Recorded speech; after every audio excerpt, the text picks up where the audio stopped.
সম্মানিত মেহমান, ওনার সংক্ষিপ্তভাবে আমি একটু ওনার ব্যাপারে আপনাদের সাথে শেয়ার করতেছি।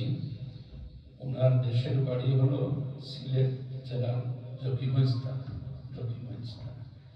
আর উনি প্রথমে ওনার পড়াশোনা করছেন জকিগঞ্জ থানার অন্তর্গত শাহবাগ মাদ্রাসা, ওই মাদ্রাসায়, এবং ওইখান থেকে তিনি দারুল উলুম দেওবন্দে পড়াশোনা করছেন।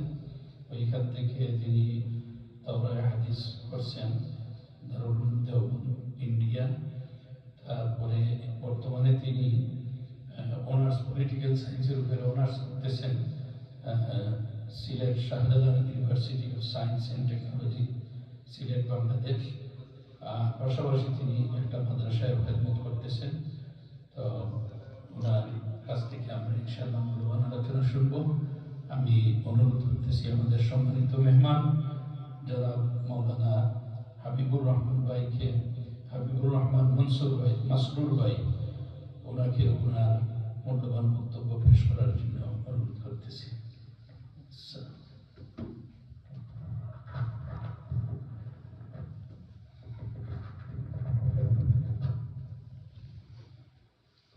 আসসালামু আলাইকুম ওয়া রাহমাতুল্লাহি ওয়া বারাকাতুহু।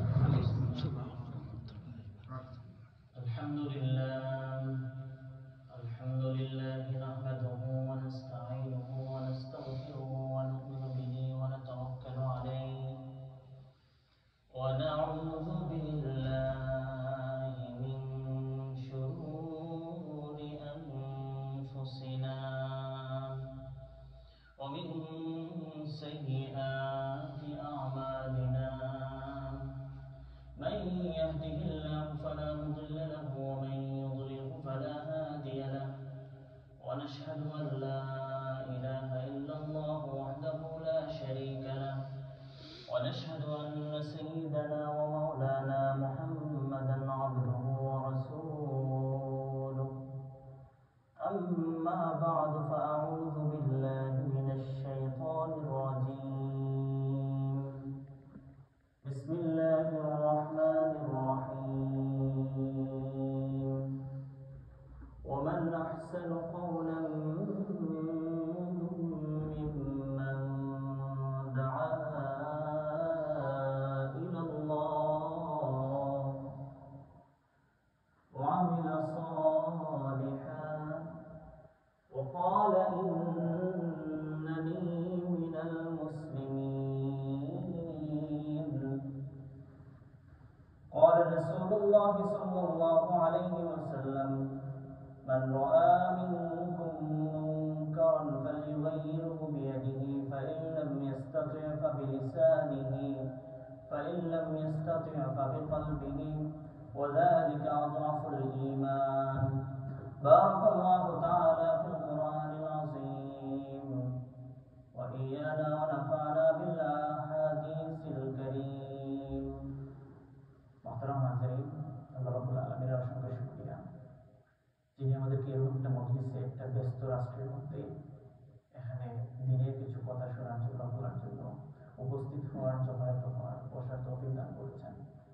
এইসব মজলিস একটা শান্তির মজলিস, যেখানে এমন ধরনের শান্তি অনুভূত হয় যেটা আমি আমার পার্সোনাল অভিজ্ঞতা, দেশের বাহিরে বিভিন্ন সেক্টরে পড়াশোনা, এখান থেকে আমি যেটা অবজার্ভ করতে পেরেছি, বিশেষ করে বিশ্ববিদ্যালয় লাইনে পড়াশোনা, মাদ্রাসা লাইনে পড়াশোনা। গেল বছর আমি বোস্টনে বাংলাদেশের পক্ষ থেকে একটা লিডারশিপ প্রোগ্রামে এসেছিলাম। এবছর আমি নিউ ইয়র্কে আসছি মূলত জাতিসংঘের একটা প্রোগ্রামে। তো এর মধ্যে মিশিগানে 2 দিনের সফরে আসা। তো অন্য ডাইভার্স সেক্টরে যাওয়ার পরেও দিনই যে মহল যেটা, এটাতে আসলে পরে যে শান্তি অনুভূত হয়, যে অন্তরের মধ্যে একটা সুকুন, একটা পিস ফিল করতে পারে, আমার মনে হয় সবাই এটা ফিল করেন। এবং এরকম মাহফিলে আসলে পরে, জমায়েত হইলে পরে আমাদের মধ্যে সেই ইনার পিস এবং মেন্টাল পিস, যেটা হ্যাপিনেস, অ্যাকচুয়াল যেটা সুকুন, সেটা আমরা ফিল করতে পারি। এজন্য এই এত ব্যস্ত একটা রাষ্ট্রের মধ্যে আমরা যে দিনের কিছু কথা শোনার জন্য আমরা বসতে পেরেছি, এজন্য দিলের অন্তর থেকে, এবার অন্তঃস্থল থেকে আল্লাহর সমস্ত অনুগ্রহকে নিজের মধ্যে হাজির করে আমরা সবাই একবার জোরে শুরু করি আলহামদুলিল্লাহ। আলহামদুলিল্লাহ। হাজির, আমি প্রথমে এখানে এই যে আপনাদের সাথে এখানে উপস্থিত হওয়ার এই সুযোগের জন্য বিশেষ মোবারকবাদ জানাতে চাই আমার অত্যন্ত শ্রদ্ধেয় মুরব্বী, আপনারা অনেকেই চেনেন, বিশিষ্ট ইসলামী অ্যাক্টিভিস্ট ব্যক্তিত্ব, ফিলাডেলফিয়াতে থাকেন ডাক্তার আব্দুল মালিক সাহেব। ডাক্তার আব্দুল মালিক সাহেব আমাকে নির্দেশ করেছেন আপনাদের সাথে দেখা করে কিছু কথা বলা, আপনাদের সাথে আমার কিছু শেয়ার করা এবং আপনাদের থেকে দোয়া নেওয়া। তো আমি আমি ইমাম সাহেবদের মোবারকবাদ জানাই, আপনাদের মসজিদ কমিটিকে মোবারকবাদ জানাই। আমি শাহবাগ জামে মাদানী কাসিমুল উলুমের মুহতামিম হযরত মাওলানা কারি আব্দুল হাফিজ দামাত বারাকাতুহু ওনার পক্ষ থেকে আপনাদেরকে মোবারকবাদ জানাই। বিশেষ করে ডাক্তার আব্দুল মালিক সাহেব আপনাদের প্রতি সালাম পাঠিয়েছেন, আসসালামু আলাইকুম বলেছেন এবং সিনিদা ওনার জন্য দোয়া চেয়েছেন। আমি আপনাদের সামনে দাওয়াত, যে আমরা যে মুমিন এবং মুসলমান এই রাষ্ট্রের মধ্যে, আমরা এমন একটা ব্যস্ত রাষ্ট্রের মধ্যে একটা অন্যরকম পরিবেশে কিভাবে দাওয়াতের কি কি মেথড হতে পারে, কি কি সিস্টেমে আমরা দাওয়াতের মধ্যে ইসলামের যে দাওয়াত সেটাতে নিজেদেরকে কিছুটা হলেও সম্পৃক্ত রাখতে পারি, সেই বিষয়ে খুবই সংক্ষিপ্ত পয়েন্ট টু পয়েন্ট আলোচনা করার চেষ্টা করবো ইনশাআল্লাহ। প্রথমে দাওয়াতের গুরুত্ব সম্পর্কে কোরআন এবং হাদিসের আলোকে একটু বলে মাত্র 6টি পয়েন্ট আমি আলোচনা করবো, যে 6টি পয়েন্ট যদি আমরা আমাদের মধ্যে হাজির করতে পারি বা অনুসরণ করতে পারি, ওই 6টি পয়েন্টের আলোকে যদি আমরা দাওয়াতের বিষয়টা অ্যাপ্লাই করতে পারি নিজের ফ্যামিলিতে, সমাজে, কমিউনিটিতে, নিজের বিজনেস পার্টনারকে, নিজের অন্য রিলেটিভ যারা আছে কিংবা অন্য রিলিজিয়নের যারা আছে সবার সাথে যদি এই 6টা বিষয়ে আমাদের মাইন্ডে থাকে, তাহলে আমাদের দাওয়াতটাও অনেক বেশি ইফেক্টিভ হবে, যে ধরনের দাওয়াত রাসূল করিম সাল্লাল্লাহু আলাইহি ওয়াসাল্লাম এবং সাহাবায়ে কেরাম দিয়ে গিয়েছেন। প্রথমে আমি যেটা বলতে চাচ্ছি যে কোরআনের অসংখ্য গণিত হাদিস রয়েছে, কোরআনের অসংখ্য গণিত আয়াত রয়েছে, যেগুলোর মাধ্যমে আমরা দাওয়াতের গুরুত্বটা অনুধাবন করতে পারি। বিশেষ করে সূরা হামিম সিজদার যে আয়াতটি অত্যন্ত প্রসিদ্ধ, যে আল্লাহ রাব্বুল আলামিন বলতেছেন, ওয়ামান আহসানু কাওলাম মিম্মান দাআ ইলাল্লাহ, ওই ব্যক্তির চেয়ে কার কথা সর্বোত্তম বা সুন্দর হতে পারে যে আল্লাহর প্রতি আহ্বান করে, ওয়ামিলা সালিহান, এবং সালেহ আমাদের সালেহ যেটা নেক কর্ম সে নিজেও করে, এবং বলে ওয়াকালা ইন্নানি মিনাল মুসলিমিন, এবং সে নিজে বলে যে আমি আত্মসমর্পণকারীদের অন্তর্ভুক্ত, আমি মুসলিম। তো এই ব্যক্তি হচ্ছে সর্বোত্তম ব্যক্তি যে দাওয়াত দেয়। আমি পরবর্তীতে 6টা পয়েন্টের আলোকে দাওয়াতের অ্যাপ্রোচটা কি হবে, কোনভাবে আমি দাওয়াত করতে পারি, এর আগে একটা বিষয় আপনাদেরকে ক্লিয়ার করতে চাচ্ছি। অনেকেই চিন্তা করে হয়তো দাওয়াতের জন্য আমার অনেক ইলম লাগবে, ওনাদের মতো বড় আলেম হতে হবে, এরকমটা আসলে না। আপনারা ওনাদের মতো করে দাওয়াতের কাজটা করবেন, আমরা যারা আলেম রয়েছে আমরা করবো, কিন্তু আমরা যারা আছি কমিউনিটিতে বিভিন্নভাবে ব্যস্ত আছি, কাজে কাজ করবে, আমরাও দাওয়াত চালিয়ে যেতে পারবো। অনেক প্রশ্ন যে দাওয়াত সম্ভবত দায়ী আল্লাহ মানে অনেক বড় স্কলার হতে হবে, আলেম হতে হবে বড়, কিন্তু আপনি শুধু সূরা ইখলাসটাও জানেন, লা ইলাহা ইল্লাল্লাহ মুহাম্মাদুর রাসূলুল্লাহ এটাও জানেন, কিংবা ইসলামের বেসিক জিনিসগুলো জানেন, এজ মুসলিম আপনার চলাফেরা, আপনার অ্যাক্টিভিটিস, আপনার behaviour, everything included in the দাওয়া। আপনি আপনার চলাফেরার মধ্যে আপনার যে কর্মক্ষেত্রে আপনি কাজ করেন, সেখানে যদি একজন মুসলিম হিসাবে আপনার অ্যাক্টিভিটিগুলো সুন্দর থাকে, আপনার অ্যাক্টিভিটি, আপনার চরিত্র, আপনার ক্যারেক্টার, এগুলোর মধ্যে যদি এটা মুসলমানের চরিত্র প্রকাশ পায়, এটাও একটা দাওয়াত, এটা একটা দাওয়াত। এবং ওই যে সওয়াবটা একজন দায়ী আল্লাহ পাবে, সেটা আপনিও পাবেন।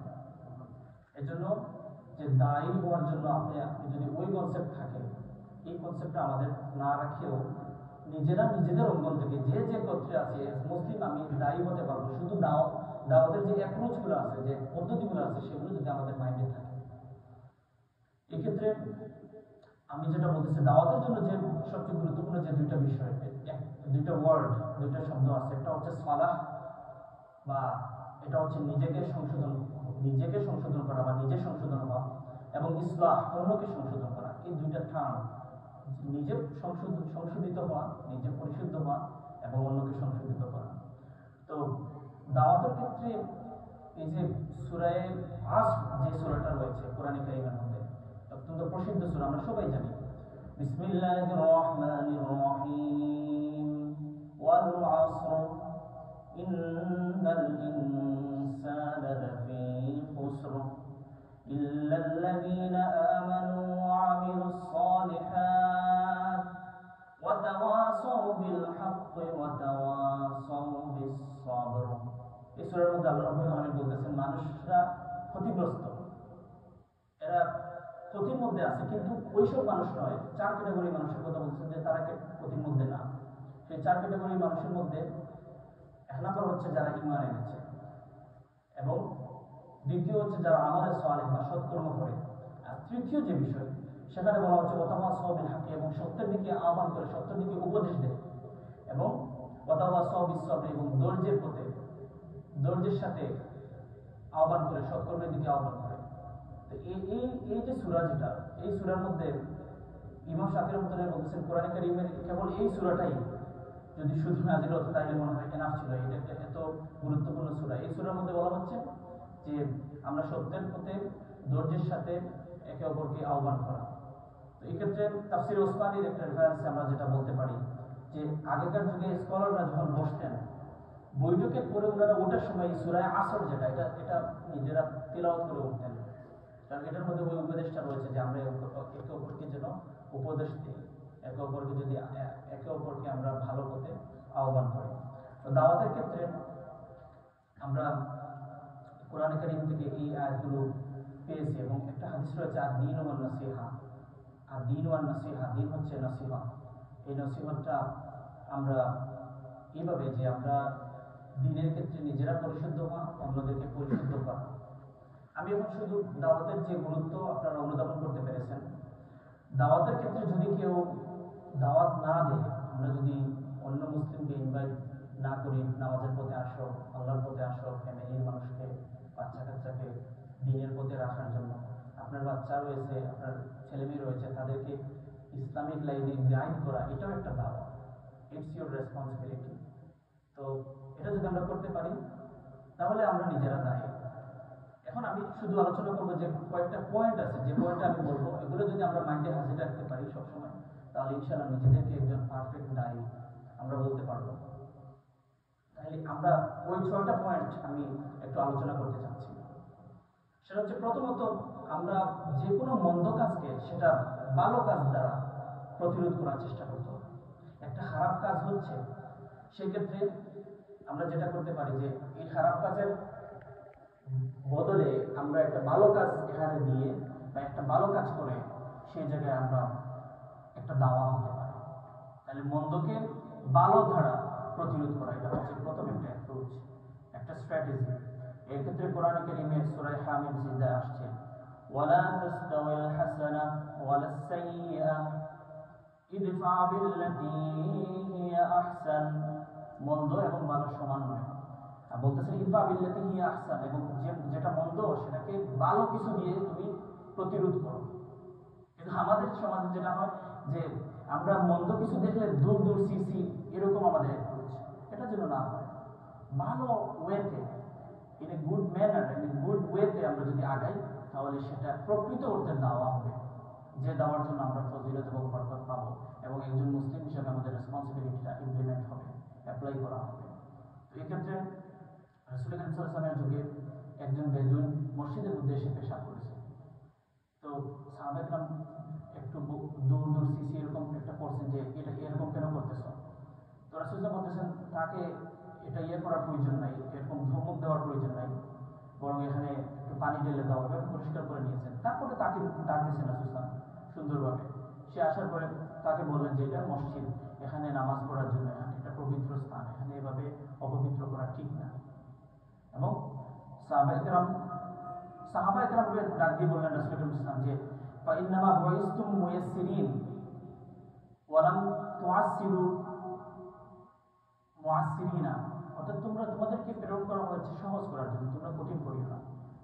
তাহলে আমাদের দাওয়াতের অ্যাপ্রোচ হবে সহজ করা, কঠিন ওয়েতে দাওয়াত আমরা করবো না। এটা হচ্ছে প্রথম বিষয়, যে আমরা যখন দাওয়াত দিব, একটা খারাপ কাজ দেখলে সেটাকে ভালো একটা কাজ দিয়ে চেষ্টা করবো প্রতিরোধ করা।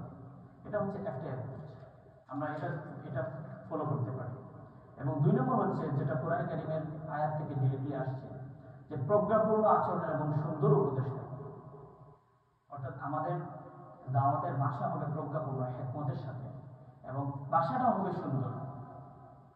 আমাদের বর্তমানে যেটা অনেক সময় সোশ্যাল মিডিয়া সহ অন্য জায়গায় আপনারা দেখেন যে ওয়াজটাকে নিয়ে অনেক কিছুতে অনেক কর্কশ সাউন্ড এবং অনেক কঠিন কঠিন শব্দ, হারাম, কাফের, ফাসেক, এইসব কথাগুলোই বেশি উচ্চারিত হয়, কিন্তু এটা দাওয়াতের ভাষা নয়। দাওয়াতের ভাষা হচ্ছে যত সফট হবে এটা ইনফ্লুয়েন্স করবে আরো বেশি। এটা ছিল প্রফেট সাল্লাল্লাহু আলাইহি ওয়াসাল্লামের অ্যাপ্রোচ এবং কোরআনেও ডিরেক্টলি এটা বলা হয়েছে, উদউ ইলা সাবিলি রাব্বিকা বিল হিকমাতি ওয়াল মাউইযাতিল হাসানা। এই আয়াতটা সূরা নাহলের একটি আয়াত। এখানে এটার তাফসীরে শাইখুল ইসলাম ইবনে তাইমিয়া রাহমাতুল্লাহ আলাইহি বলতেছেন যে দুনিয়াতে মানুষজন তিন প্রকারের। এক প্রকার হচ্ছে যারা হক স্বীকার করে এবং আমল করে, তো তারা হচ্ছে প্রজ্ঞাবান। যারা হক স্বীকারও করে এবং হক অনুযায়ী আমলও করে তারা প্রজ্ঞাবান। ইবনে তাইমিয়া রাহমাতুল্লাহ বলতেছেন দ্বিতীয় প্রকারের মানুষ তারা যারা হক স্বীকার করে কিন্তু আমল করে না, তাদেরকে সুন্দরভাবে উপদেশ দেওয়া, সুন্দরভাবে দাওয়া করা, এটা হচ্ছে দ্বিতীয় প্রকার। এবং তৃতীয় হচ্ছে যারা হক একদমই স্বীকার করে। প্রথম হচ্ছে হক স্বীকার করে এবং এই অনুযায়ী অনুসরণ করে, তারা তো ভাগ্যবান, তারা প্রজ্ঞাবান। দ্বিতীয় গ্রুপ হচ্ছে যারা হক স্বীকার করে, ঈমান আছে বলে আমি তো মুসলিম, কিন্তু যেটা হয় যে সে আমল করে না, তো তাকে আমাদের সুন্দরভাবে নাইসলি অ্যাপ্রোচ করতে হবে। এটা হচ্ছে ইবনে তাইমিয়া রাহমাতুল্লাহ দ্বিতীয় প্রকারের মানুষের কথা বলতেছেন। এবং তৃতীয় হচ্ছে যারা হক একদমই স্বীকার করে না, তো তাদের ক্ষেত্রে আমার কোরআনে কারীমের ভাষ্য হচ্ছে ওয়াজাদিলহুম বিল্লাতী হিয়া আহসান। তাদের সাথে সুন্দর ওয়েতে তর্ক বিতর্ক বা যুক্তি করা যায়, এরকম না তারাবি 8 রাকাত নাকি 20 রাকাত এটা নিয়ে যে ডিবেট, এটা কিন্তু ওই ডিবেটের মধ্যে পড়ে না। যারা হক একদমই অস্বীকার করে তাদের সাথে সুন্দরভাবে যুক্তিতর্ক করা, এটা কোরআনের ভাষ্য হচ্ছে ওয়াজাদিলহুম বিল্লাতী হিয়া আহসান। তাহলে প্রথম প্রকারের মানুষ যারা হক স্বীকার করে, যারা এটা অনুযায়ী আমল করে, তারা প্রজ্ঞাবান, তারা ভালো। দ্বিতীয় প্রকারের মানুষ যারা হচ্ছে হক স্বীকার করে কিন্তু আমল করে, তাদেরকে সুন্দরভাবে দাওয়াত দেওয়া, উপদেশ দেওয়া। এবং তৃতীয় প্রকার যারা একদম হক স্বীকারই করে না, তাদের সাথে সুন্দর ওয়েতে যুক্তিতর্ক হতে পারে, কোনো ডিবেট হতে পারে। কিন্তু আমাদের সমাজে ডিবেট হয় তারাবি নামাজ 8 রাকাত থেকে 9 রাকাত 20 রাকাত, এটা নিয়ে ডিবেট হয়। এটা আসলে কোনো দাওয়ার মধ্যে পড়ে না, আমি যেটা পার্সোনালি মনে করি।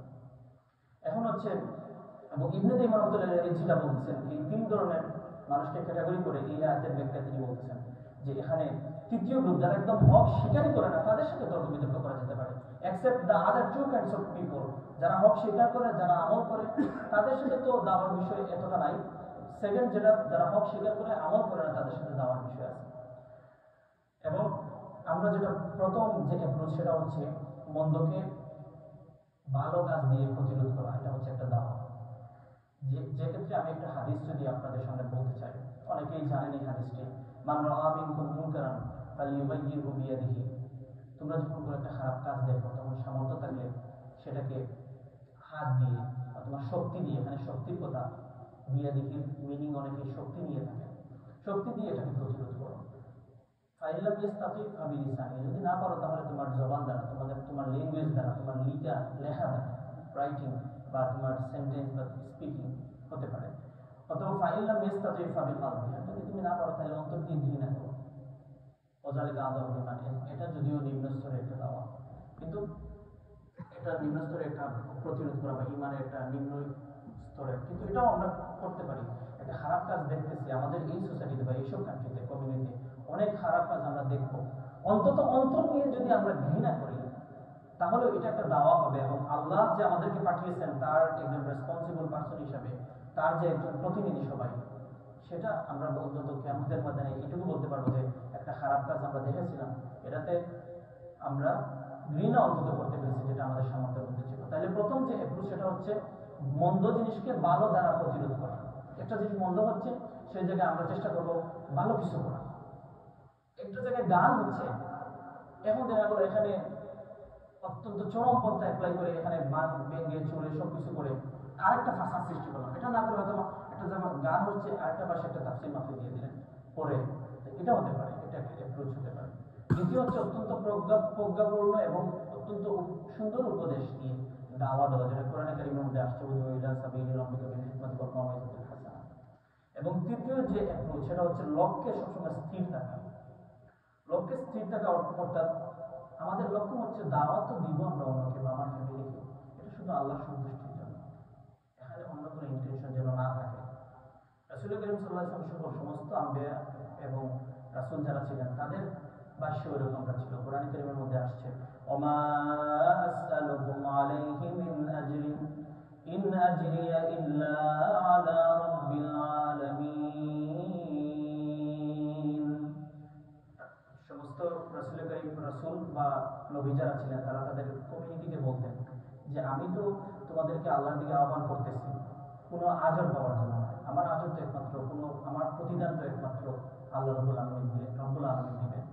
তাহলে আমাদের 3 নম্বর যে অ্যাপ্রোচ আমাদের দাওয়ার ক্ষেত্রে, এটা নিয়তের সাথে সম্পৃক্ত।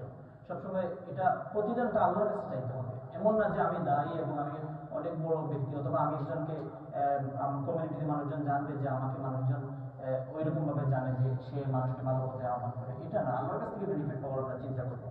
এটা হচ্ছে 3 নম্বর অ্যাপ্রোচ। তাহলে 1 নম্বর অ্যাপ্রোচ হচ্ছে দাওয়াতের ক্ষেত্রে কোনো একটা খারাপ কাজ দেখলে ভালো দিয়ে সেটা প্রতিরোধ করা, এবং 2 নম্বর হচ্ছে সুন্দরভাবে উপদেশ দেওয়া। 3 নম্বর যেটা হচ্ছে আমাদের লক্ষ্য স্থির থাকতে হবে একমাত্র আল্লাহর জন্য, এটা হচ্ছে 3 নম্বর অ্যাপ্রোচ। এবং 4 নম্বরের ক্ষেত্রে অবশ্যই দাওয়াতের ক্ষেত্রে আমাদের ইলমের অধিকারী হওয়ার চেষ্টা করতে হবে। আমাদের যদি দাওয়াতের বেসিক যে আমাদের নলেজ আছে সেটা দিয়ে দাওয়াত করতে পারবো, কিন্তু আরো যদি ব্রডার অ্যাসপেক্টে করতে চাই তাহলে ইলমের চর্চা করতে হবে। তো এই জন্য আমি এখানে আসার পরে আমার যেটা ফিল হয়েছে, আপনারা চাইলে যারাও যদি ইলমের চর্চা করতে চান এবং সাহেবদের সাথে মাশওয়ারা করে নিজেরা ওনাদের সাথে একটু সময় নিয়ে একটু বসতে পারেন, একটা সাপ্তাহিক মজলিস করতে পারেন। যারা যারা সিনিয়র আছেন, যারা ইয়াং আছেন, আপনারা বসে একটু বেসিক নলেজটা নিতে পারেন, তারপরে আপনি দাওয়াত অ্যাপ্রোচ করতে পারেন। এটা হচ্ছে 4 নম্বর অ্যাপ্রোচ, যে আমাদেরকে ইলম অর্জন করতে হবে দাওয়াতের ক্ষেত্রে। এবং 5 নম্বর হচ্ছে সর্বদা মধ্যপন্থী হতে হবে, অর্থাৎ কোনো সময় চরমপন্থী হওয়া যাবে না এবং একেবারে শীতলও হওয়া যাবে না। শৈথিল্য যেটা, চরমপন্থী হলে পরে এখানে ফাসাদের সম্ভাবনা থাকে, বিশৃঙ্খলার সম্ভাবনা থাকে, এক্সট্রিমিজম, এটা দাওয়ার ক্ষেত্রে শুভনীয় নয়। এবং শৈথিল্য হইলেও হবে না, কারণ অনেক ক্ষেত্রে আপনি যদি খুব শিথিল থাকেন তাহলে ন্যায় অন্যায় বা যেটা হক এবং না হক এক্ষেত্রে আপনি বিভেদ পার্থক্য করতে পারবেন না। এজন্য আমরা সবসময় মধ্যপন্থী হতে হবে। এটা মধ্যপন্থী হওয়া বা সবসময় একটা মিডিল ওয়ে অ্যাপ্লাই করা, চরমপন্থাও না আবার একবারে শৈথিল্যপন্থী যেটা সেটাও না, মানে বাড়াবাড়িও না ছাড়াছাড়িও না। এক্ষেত্রে একটা হাদিস, বুখারী শরীফের হাদিস অত্যন্ত প্রসিদ্ধ, এটা আমাদের কমিউনিটিতে সবসময় অ্যাপ্লাই করতে হবে। আমরা অনেক সময় ইসলামকে রিপ্রেজেন্ট করতে চাই অনেক কঠিন রূপে, অনেক মনে হয় যে ইসলাম, অনেকেই এটা শুনে মনে হবে যে ইসলাম তো ডিফিকাল্ট থিংস, বাট নট। আমাদেরকে রাসূল করিম সাল্লাল্লাহু বলতেছেন, বাশশিরু, তোমরা সুসংবাদ দিও সবসময়, ওয়ালা তুনাফিরু, আর কাড়িয়ে দিও না। কেউ একজন অসুবিধাগ্রস্ত কিংবা ধরেন সে সুদখোর, ঘুষখোর কিংবা হারামখোর, কোনো সময় তাকে দূর দূর চেয়ে করা যাবে না। বা শিরু মালা তুনাফিরু, তোমরা সুসংবাদ দাও, তাড়িয়ে দিও না। ইয়াসসিরু ওয়ালা তুআসিরু, সবসময় সহজ করো, কঠিন করিও না। এটা রাসূল করিম সাল্লাল্লাহু আলাইহি ওয়াসাল্লাম বলতেছেন বুখারী শরীফের হাদিস। ফাসাদ্দিদু ওয়া কারিবু, এবং তোমরা সৎকর্ম করো এবং মধ্যপন্থা অ্যাপ্লাই করো। তো দাওয়াতের ক্ষেত্রে মধ্যপন্থা অত্যন্ত গুরুত্বপূর্ণ। আমি যদি আবার রিপিট করি তাহলে প্রথম অ্যাপ্রোচ হচ্ছে কোনো একটা খারাপ কাজকে ভালো কাজ দিয়ে প্রতিরোধ করা। দ্বিতীয় যেটা দাওয়াতের ক্ষেত্রে, সেটা হচ্ছে আমরা প্রজ্ঞাপূর্ণ এবং সুন্দর উপদেশের মাধ্যমে আমাদের সেন্টেন্সেস, আমাদের লেখার ভাষ্য, আমাদের বলার ভাষা, আমাদের ফেস, সবকিছু যেন আচরণ ভঙ্গি দাওয়াতের ক্ষেত্রে সুন্দর হয়, ওই নাইসলি অ্যাপ্রোচটা নিতে হবে। এবং তৃতীয় যেটা, সেটা হচ্ছে আমাদের লক্ষ্য যেন হয় একমাত্র আল্লাহকে পাওয়ার জন্য। কারণ সমস্ত আম্বিয়া, রাসূল করিম সাল্লাল্লাহু আলাইহি ওয়াসাল্লাম সহ সবাই ওনাদের কমিউনিটিকে ডিরেক্টলি বলতেন যে আমার তো তোমাদের থেকে কোনো বেনিফিট পাওয়ার উদ্দেশ্য না, আমার একমাত্র আজর পাওয়ার জায়গা হচ্ছে আল্লাহ রাব্বুল আলামিন। এটা কোরআনের আয়াত, সূরা শুআরা 109 নম্বর আয়াত। এবং চতুর্থ যে অ্যাপ্রোচ, সেটা হচ্ছে ইলম অর্জন করতে হবে অবশ্যই, এবং ইলমের অধিকারী হতে হবে। আর পঞ্চম যেটা হচ্ছে মধ্যপন্থা অ্যাপ্লাই করা, সবসময় সহজ করা, কঠিন না করা, সুসংবাদ দেওয়া, হারিয়ে না দেওয়া, এটা হচ্ছে পঞ্চম যে অ্যাপ্রোচ। এবং ষষ্ঠ যে অ্যাপ্রোচ, সেটি বলেই আমি আমার আলোচনা শেষ করব। এটা হচ্ছে সবসময় দাওয়াতের ক্ষেত্রে যে এক সহজ পন্থায় বাঁধিয়ে দেওয়া। সহজ পন্থা, ধরেন একজন দেখতেছেন হারামের মধ্যে লিপ্ত, আপনি আপনি যদি তাড়াতাড়ি বলেন যে আপনি তো এটা কি করতেছেন, মানে আপনি হারাম কর কিংবা এরকম, কিন্তু না, আপনি তাকে একটা অল্টারনেটিভ দেন। তাকে বলেন যে আপনি ওই জবটা, যদি আমি আপনাকে ওই জব সাজেস্ট করতেছি, যদি ওটা করা যায় বা ওখানে অ্যাপ্লাই করেন, এই কাজের কথা বিশেষ করে বলতেছি। আপনি যদি মনে করেন যে একজন হারাম একটা জবে লিপ্ত আছে, আপনি চেষ্টা করবেন তাকে একটু বেটার জায়গায় সাজেস্ট করার জন্য, তাকে কনসাল্ট করার জন্য যে এই জায়গাটা, কিংবা আপনি এই একটা কোর্স করেন, যে কোর্সটা করলে, কিংবা আপনাকে আমি এই জিনিসটা, এই কোর্সটা করেন, কিংবা আমি আপনাকে এই জিনিসটা শেখাচ্ছি, অথবা আমার সাথে একটা বিজনেস করেন, যেখানে অল্টারনেটিভ দিবেন আপনি, সহজ পথ বাছাই করার এবং সহজ পথ অ্যাপ্লাই করার পরামর্শ দিতে পারেন, সেটাও একটা দাওয়া হবে। তো নির্দেশ দেওয়ার ক্ষেত্রে, দাওয়াতের ক্ষেত্রে আমরা যদি দুইটি পন্থা থাকে তাহলে সবসময় সহজটা বলবো। যেমন আল্লাহ রাব্বুল আলামিন বলতেছেন, ইউরিদুল্লাহু বিকুমুল ইউসর ওয়ালা ইউরিদু বিকুমুল উসর। সূরা বাকারা 185 নম্বর আয়াত। আল্লাহ বলতেছেন, আল্লাহ তোমাদের থেকে সবসময় সহজতা চান, কঠিন কিছু চান না। তো আমরা যদি দেখি কোথাও কেউ হারামের মধ্যে লিপ্ত আছে কিংবা সমস্যার মধ্যে আছে, সবসময় সহজ পন্থা অ্যাপ্লাই করে বা সহজ একটা জিনিস তাকে সাজেস্ট করার চেষ্টা করবো। এমন না যে তাকে দূর দূর সিসি করে, কিংবা সে হারামের মধ্যে লিপ্ত আছে আপনি টোটাল এটা থেকে চলে আসেন আর কোনো অল্টারনেটিভ সাজেশন দিলাম না, কিছু না, এরকম যেন আমাদের না হয়। এটা হচ্ছে ষষ্ঠ পন্থা, যে পন্থাটা আমরা যদি অ্যাপ্লাই করি তাহলে দাওয়াতটা ইফেক্টিভ হবে এবং আমাদের কমিউনিটিতে দাওয়াতের ক্ষেত্রে এটার একটা আমরা ভালো একটা ইনফ্লুয়েন্স রাখতে পারবো। এবং দাওয়াতের ক্ষেত্রে যে দায়ী লাগার যে গুণগুলো রয়েছে, এগুলো আমরা সবসময় অ্যাপ্লাই করার চেষ্টা করবো। প্রথমটা হচ্ছে কোনো একটা খারাপ কাজ দেখলে সেটার প্রতিরোধ করবে আমরা একটা ভালো কাজ করা, এটা একটা দাওয়া। দ্বিতীয় হচ্ছে আমরা সবসময় সুন্দর, প্রজ্ঞাপূর্ণ, হ্যাকমতপূর্ণ, মাওয়াইজে হাসানা বা প্রজ্ঞাপূর্ণ ভাষা দিয়ে হ্যাকমতের সাথে দাওয়া দেওয়া। এবং তৃতীয় হচ্ছে আমাদের লক্ষ্যটাকে স্থির করা, লক্ষ্যটা আল্লাহর জন্য হতে হবে এবং সবসময় এই লক্ষ্যে কাজ করা। এবং চতুর্থ যেটা হচ্ছে ইলমের চর্চা করা, অবশ্যই ইলমের চর্চা করা। আপনি যদি চান আপনার জেনারেশন, পরবর্তী জেনারেশন ইসলামের এই দাওয়াতটাকে পৃথিবীর প্রান্তে থেকে প্রান্তে ছড়িয়ে দিই, তাহলে অবশ্যই তাদেরকে দ্বীনি চর্চার সাথে আপনি লিঙ্ক করে দেন। এখানে এই কমিউনিটিতে আসার পরে, এটা আমার সেকেন্ড টাইম আমেরিকা ভিজিট করা, এবং লাস্ট ইয়ার যখন আসছিলাম তখন বোস্টনে ছিলাম, এক সপ্তাহের প্রোগ্রাম ছিল, আমাদেরকে টোটালি একটা আইল্যান্ডের মধ্যে নিয়ে একটা ট্রেনিং দিয়েছে, লিডারশিপ ট্রেনিং। এবার নিউ ইয়র্কে জাতিসংঘের প্রোগ্রামে আসা, নিউ ইয়র্কে আমি 2-3টা প্রোগ্রামে গিয়েছিলাম, মসজিদে ভিজিট করা হয়েছে, এখানে আসেও আরেকটা প্রোগ্রাম ছিল। তো কমিউনিটিতে যেভাবে এই যে মসজিদ এবং ইমাম সাহেবদের যে ইনভলভমেন্ট, কমিউনিটিতে যেভাবে দ্বীনি চর্চাটা হচ্ছে, আলহামদুলিল্লাহ দেখে খুবই ভালো লাগতেছে। এবং আপনাদের জন্য সুযোগ আছে, চাইলে আপনাদের জেনারেশনকে দ্বীনের দায়ী করার জন্য চেষ্টা করতে পারেন, হাফেজে কোরআন এবং আলেমে বা আমল বানানোর চেষ্টা করতে পারেন ইনশাআল্লাহ। এটা হচ্ছে চতুর্থ নম্বর অ্যাপ্রোচ। এবং পঞ্চম যেটা, সর্বদা মধ্যপন্থী হওয়া, কোনো সময় কঠিনতাও না আবার খুব ছাড়াছাড়িও না।